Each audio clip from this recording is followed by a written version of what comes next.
His glory forever I'll share. So I'll cherish Thee. Magandang umaga po at welcome po sa ating programa, My Morning Manna with Pastor OG. Ang awitin po na inyong narinig ay The Old Rugged Cross na sa album po ng Gutter Gospel Series sa kanilang The Best of Homecoming 2013. So wala pong pagtatagal ay buksan po natin ang ating mga Biblia sa aklat po ng John, aklat po ng Juan, chapter 9, verses 1 hanggang 11. Sana po ay nainitan natin tiyan sa pagkakapi sa umagang ito. Pinagaling ni Jesus ang isang bulag. Sa paglakad ni Jesus ay may nakita siyang isang lalaking ipinanganak na bulag. Tinanong siya ng kanyang mga alagad, Rabbi, sino po ang nagkasala at ipinanganak na bulag ang lalaki ito? Siya o ang kanyang mga magulang? Sumagot si Jesus, ipinanganak na bulag ang lalaki ito hindi dahil sa nakasala siya o ang kanyang mga magulang, kundi upang mahayag ang kapangyarihan ng Diyos. Dapat nating gawin ang mga pinagawa ng nagsugo sa akin samantalang araw pa. Dumarating ang gabi at wala nang makagawa. Habang ako'y nasa sanlibutan, ako ang ilaw ng sanlibutan.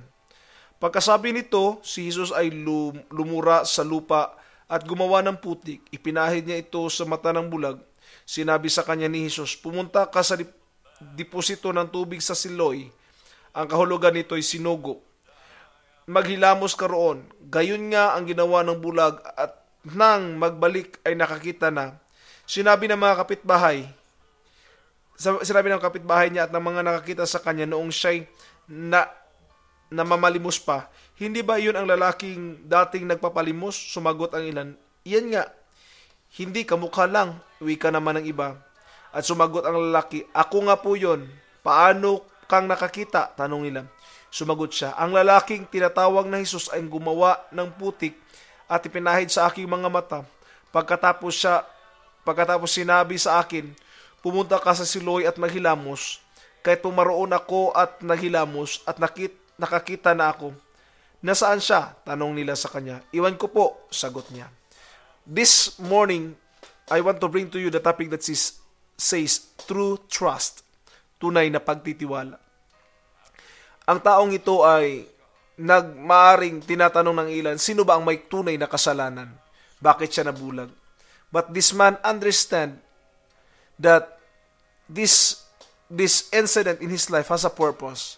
No? Sabi ni Jesus Christ, hindi siya nagkasala, hindi rin ang kanyang magulang, kundi ito ay paraan ng Diyos upang ipahayag ang kapangyarihan ng ating Panginoon. Nais ko po iparating sa inyo na mayroong incident sa buhay ng isang taong nagngangalang Nick Vujicic.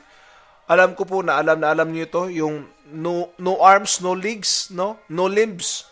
At sinabi niya po ang ganito, God won't let anything happen to us in our life unless He has a good purpose for it all. I completely give my life to Christ at the age of 15 after reading John 9.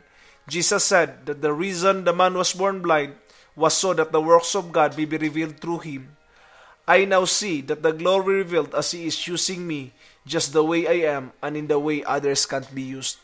Si Nick Vujicic po ay nangaral na rin po sa malalaking simbahan sa Pilipinas. Siya po ay naging magaling na speaker sa buong mundo at nag-i-encourage sa maraming mga tao. Wala siyang kamay, walang paa, pero meron po siyang kabiyak sa buhay at meron din po siyang anak. Sinabi niya, kung nakaya ko ito, bakit kayo hindi? Kung nakaya ko magtiwala sa Diyos despite sa mga pangyayari sa buhay ko, kayo pa kaya hindi? At siya ay naging malaking testimonyo po sa maraming tao ng tunay na pagtitiwala sa Diyos.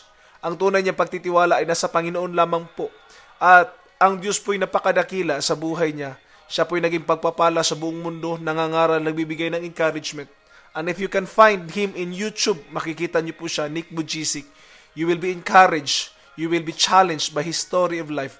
He is about to commit suicide, but God spare him and give him another chance. Nais ko pong iparating, ang kailangan lang po natin ay pagtitiwala sa Diyos sa pagdating ng problema at mga pagsubok sa buhay. I'm a soldier fighting to go home.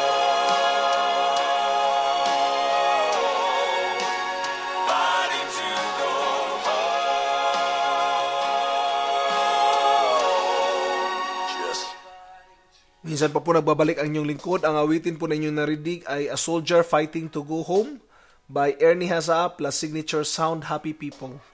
Patuloy po tayo sa ating biblical truth na gusto ko iparating.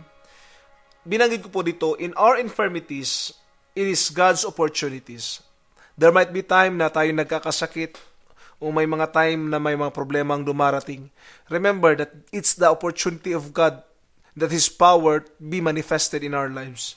Minsan kasi hindi na nakikita ang kapangyarihan ng Diyos sa buhay natin. Kaya minsan dumarating yung mga problema nang sa ganoon mapakita ng Diyos ang kanyang kapangyarihan at mag-glorify ang kanyang pangalan. Maraming mga taong kukutya sa atin nung tayo maging Kristiyano. Minsan din tayo din nag-iisip, bakit nung naging Kristiyano na ako, bakit parang dumarami yata yung problema ko? Actually, hindi po dumarami. Nagkaroon lang tayo ng awareness kung sino tayo at anong nangyayari na sa buhay natin. Because we become Christians. But during that time, it's also an opportunity for God to reveal His power on us. Another point po na gusto ko pang banggitin, God has a better plan than what we think we have. Minsan kasi iniisip natin maganda na yung plano natin, no? Pero ang plano ng Diyos ay higit pa rin nakakabuti para sa atin. Minsan lang kasi nadidiscourage tayo pag ang plano natin hindi nasusunod. Tama po ba? But remember that God's plan is better than our plan. Mas magaling pa rin po ang plano ng Diyos. Ang kailangan lang po ng Diyos natin ay pagtitiwala sa Kanya. Tulad po ni Nick Bujicic na sinabi niya, if I can trust in God with my circumstances, then you can trust in God with your circumstances. The greatest joy of all is having Jesus Christ in my life and living the godly purpose He has for me. Isipin niyo po, walang kamay, walang paa, but still He mentioned that the greatest joy that He has is having Jesus Christ in His life. Ang galing po, di po ba? Na nakaka-encourage po sa isang taong tulad niya na nakasakay na lang sa wheelchair at ang nagmamaniobra ay yung maliit na portion doon sa kanyang paa. Wala siyang kamay, no? Walang kuan. Tinutulungan lang po siya sa pagtayo. And I have seen him how he preached. Nangangaral po siya. Naging magaling na misyonaryo. He understand that when he trusts in God, everything will be all right. God's purpose is greater than our dilemma. If we are facing some dilemma, if we are facing some troubles in life, remember this, that the purpose of God is greater than our dilemmas. It's greater than our problems. Just trust in Him. Kaya po kailangan po natin yung tinatawag na true trust, no? Trusting God turns problems into opportunity. Kung tayo lang magtitiwala sa Diyos, makikita niyo po ang milagro na hindi niyo po nakikita minsan.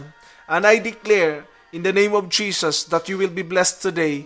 And I declare that whatever you are facing today will be delivered in the name of Jesus. You will be set free by the name of our Lord Jesus Christ. God bless po at magandang umaga once again.